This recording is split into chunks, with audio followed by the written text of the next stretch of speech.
Hi everybody, I'm Jack, and this is Raw Tropical Living. Thanks for joining me today. Just sitting out here on the patio, enjoying a very nice day. It's not too cloudy here. We have a nice breeze, and I am just sitting out here having a little bit of really nice pineapple. Some from that fruit hall of the market, and got a little chili powder on there.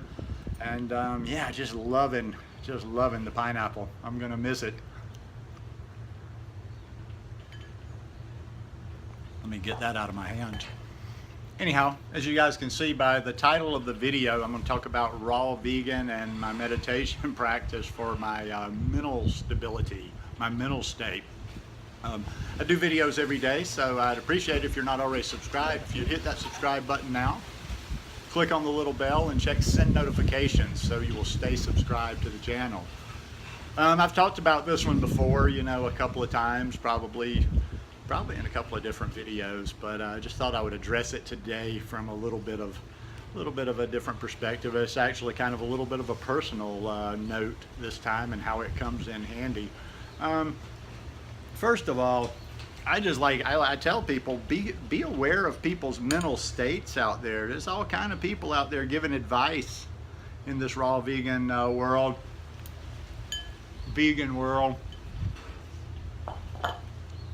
Plant-based, high carb, tons of them doing channels, tons of them coaching. Everybody seems to be coaching. And what I always look at people about, one of the first things I always look is like their state, their emotional state, their mental state, how balanced they are, because I don't really have too much to take from people that, I mean, it's almost like, yeah, are you really doing what you're saying you're doing? I just don't have a whole lot to take from people that are just all, you know, a mess, that are just an emotional or a mental mess. And I'm not talking about, you know, isolated incidences. I'm talking about kind of, you know, a regular thing. For me, this lifestyle, like even before the meditation, that was kind of almost like the icing on the cake, although that's not a good vegan metaphor. Even before I started my formal meditation practice about 5 months ago, I mean, mostly the food has done it. I used to be, I wouldn't say I was emotionally unbalanced or totally nuts or anything, but yeah, I mean, when I used to eat standard American diet and did other things to my body, yeah, I would get flustered, you know, things would bother me, things would really get to me. I would let myself get out of my normal state. That just drastically almost went away completely when I started, you know, eating plant-based diet, and especially as clean, you know, especially when you're really clean, eating a lot of fruit, you know, not eating a lot of fat, your body gets cleaned out. It just brought my mental state, my emotions, and my emotional balance just right into line. And you know, like I say, I don't know. I'm always suspect. I'm always suspect when I see people talking about this lifestyle that don't have that.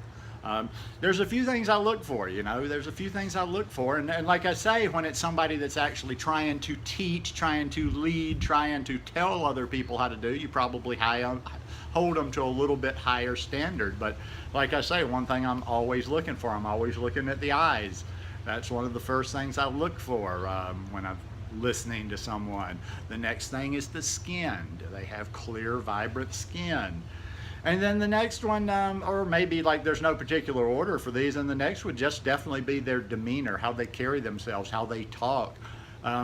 Things they post online. I mean, you know, it's not always like, there's people out there too, and okay, they're not necessarily doing a channel trying to teach people, but I do see people that are some of your big posters, whether it's in groups or just on their pages, and just I don't see balance. I don't see balance. They're always emotional. They're always posting something highly emotional.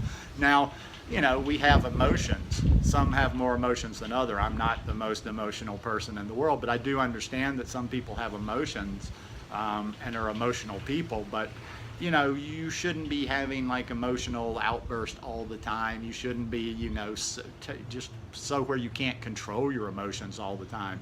A lot of times it's a simple fact. I think a lot of times it's people are not actually eating as clean as they claim that they're eating. And sometimes it's just simply people are hungry. They don't have enough food. Their blood sugar is low. I've told that story a number of times before on here. When I first came to this lifestyle, I looked back a year or so later and figured I was probably starving myself for 3 or 4 months when I first got on this lifestyle. Not meaning to, but I just, my stomach shrank and shrank and shrank. I wasn't yet accustomed to how much we need to eat, didn't know how much we needed to eat. I wasn't like, sitting around hungry. I thought I was full, but I just kept eating less and less, and my stomach was shrinking, so I guess it just seemed like I was full. But I just had extreme low blood sugar. One aspect was almost every time I stood up, it started when I was getting, like, maybe I'd be on the floor and would get up real quick. And then it became like anytime I stood up, almost like I was real shaky, unstable, and I had to hold on to something because I had low blood sugar. And ergo, I was very emotional during those early days. And once again, I'm not knocking anything about anybody being emotional, but it was not normal for me to be that emotional. And there was a while there where I was just like, oh my God, is this going to be a permanent thing? But I started eating enough food. I started, learning more about this lifestyle, and things kind of came into check. And I, have been pretty happy and balanced ever since. Now, once I, fast forward a bit, and once I got to my meditation practice, mindfulness practice, and have like learned how to use the breath as my anchor to come back to things. Even more so, it's just even easier now. And I can tell you because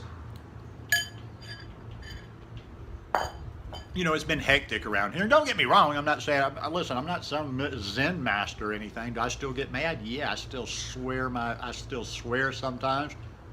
I get flustered at times.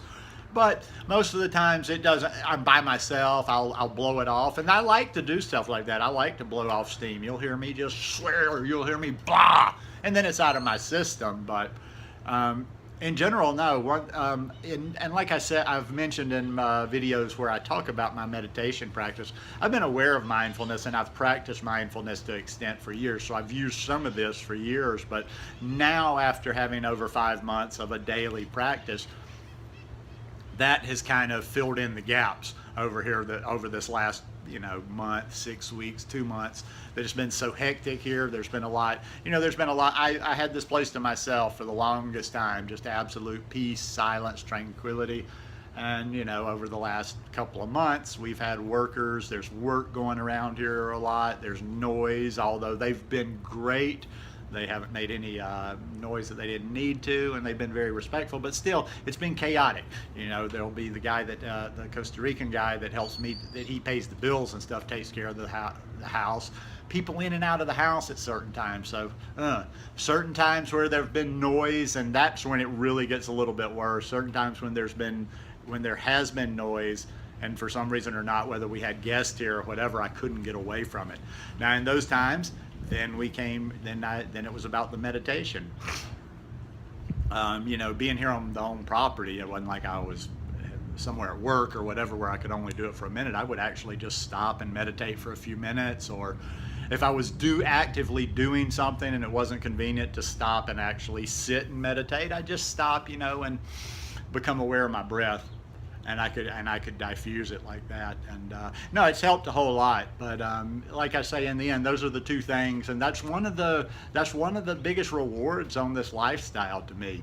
And like I say, I know a lot of people that watch my channel don't necessarily meditate. That's kind of just the side part of my channel. But to go back to the raw food, the raw food, just to give you some idea how to evaluate yourself, you might go through some quirky periods in the beginning where you're learning the lifestyle. Maybe your body's getting rid of certain toxins and stuff, and your emotions and mental state will be a little weird.